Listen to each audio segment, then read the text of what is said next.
First of all ഇവിടെ എത്തിയിട്ടുള്ള എല്ലാ കസ്റ്റമേഴ്സിനും നമ്മുടെ ഗോകുലം ടീമിൻ്റെ പേരിൽ നമ്മളെല്ലാവരും വെൽക്കം ചെയ്യുകയാണ്.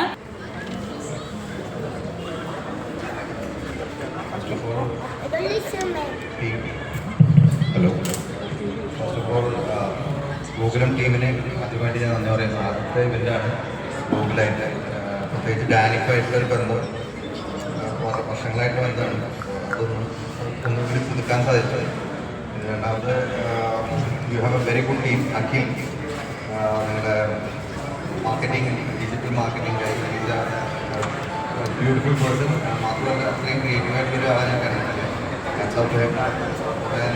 കമ്മിങ് ബാക്ക് ടു ഗോകുലം ഇന്നത്തെ ടിയാഗോ ഇവന്റിന് പറയാം. ടിയാഗോ ഇത് ആക്ച്വലി ഒരു 2015 ടിയാഗോ നമുക്ക് ഇവിടെ ലോഞ്ച് ആയത്, ആദ്യം ലോഞ്ച് ആയത്. ഓൾമോസ്റ്റ് 11 years ആയി. അത് കഴിഞ്ഞ ഒരു മേജർ ഫേസ് ലിസ്റ്റ് ഉണ്ടായിരുന്നില്ല. ആദ്യം സീക്ക എന്ന് പറഞ്ഞ മോഡലാണ് വന്നത്. ലയണൽ മെസ്സി ആയിരിക്കും അന്നത്തെ ബ്രാൻഡ് അംബാസിഡർ. പിന്നെ സീക്ക വൈറസ് വന്നപ്പോൾ ചേഞ്ച് നെയിം, അങ്ങനെയാണ് ടിയാഗോ എന്നുള്ള പേര് വരുന്നത്. ഓൾമോസ്റ്റ് 11 years ഒരു മേജർ ചേഞ്ചാണ് ഇപ്പോൾ വന്നത്. And that is very amazing. മാത്രമല്ല 2-3 കാര്യങ്ങളാണ് അതിൽ പ്രധാനമായിട്ട് ഈ വാഹനത്തിൻ്റെ ഹൈലൈറ്റ്. ഒന്ന് ഡിസൈൻ. ഇത്രയും നാൾ നമ്മൾ കണ്ടത് ടിയാഗോ സെയിം പ്ലാറ്റ്ഫോമിൽ സെയിം ആർക്കിടെക്ചറിൽ മാറ്റങ്ങൾ വരുത്തിക്കൊണ്ടാണ് ഈ വാഹനം ഇവിടെ വന്നിട്ടുള്ളത്. അത് ബ്യൂട്ടിഫുൾ ആയിട്ടുള്ള ഒരു ജർമ്മൻ വാഹനം. നമ്മൾ ഫോക്സ് വാഗനെന്ന് പറയുന്നില്ല, പക്ഷെ എന്നാലും ഒരു ജർമ്മൻ സ്റ്റൈൽ ഡിസൈനാണ് കൂടുതൽ എനിക്കിഷ്ടപ്പെട്ടു. അതുപോലെ തന്നെ ഇൻറ്റീരിയറാണ് നിങ്ങൾ കാണുന്ന ജസ്റ്റ് വാവ് എന്ന് പറയുന്ന ആ ഒരു ഫീല് ശരിക്കും പറഞ്ഞാൽ ഇൻറ്റീരിയറിനാണ്. അത് ഇൻറ്റീരിയർ ശരിക്കും പറഞ്ഞാൽ ഈ പ്രൈസ് റേഞ്ചിൽ ഏറ്റവും നല്ല ഇൻറ്റീരിയേഴ്സാണ് നിങ്ങൾക്ക് ലഭിക്കുന്നത്. ചെറിയ കാര്യമാണ്, അതിനുള്ളിൽ ഒരുപാട് ഫങ്ഷൻസ് ഉണ്ട്. അതുപോലെ തന്നെ സ്റ്റിയറിംഗ് വീലിൻ്റെ സൈസ്, അതുപോലെ seating position, texture of the seats, especially clothing വളരെ പ്രീമിയമാണ്. അതുപോലെ തന്നെ ഡാഷ്ബോർഡൊക്കെ സിമ്പിൾ ഡിസൈനായി. പിന്നെ മാത്രമല്ല 7 പുതിയ കളേഴ്സ് വന്നിട്ടുണ്ട്. And that is so attractive. അതൊരു പേസ്റ്റൽ ഷെയ്ഡ്സിൻ്റെ ഒരു ഇംഗ്ലീഷ് പേസ്റ്റൽ ഷെയ്ഡിൻ്റെ കളേഴ്സാണ് എല്ലാവർക്കും ഇഷ്ടപ്പെടുന്ന കളേഴ്സാണ്. ആൻഡ് മോറോവർ ഇറ്റ് ഈസ് സത്യം പറഞ്ഞു കഴിഞ്ഞാൽ ഈ ഞാനിവിടെ ആദ്യം കണ്ട ജസ്റ്റ് വാവ് ശരിക്ക് വണ്ടിയിൽ നമുക്ക് കാണാൻ പറ്റും, എക്സ്പീരിയൻസ് ചെയ്യുക. It's the best car at the best price for everybody. Thank you.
സ്ക്രീനില്ലല്ലോ, അപ്പോൾ അവിടെ അവിടെ എല്ലാം ക്ലസ്റ്റർ മൊത്തം അവിടെ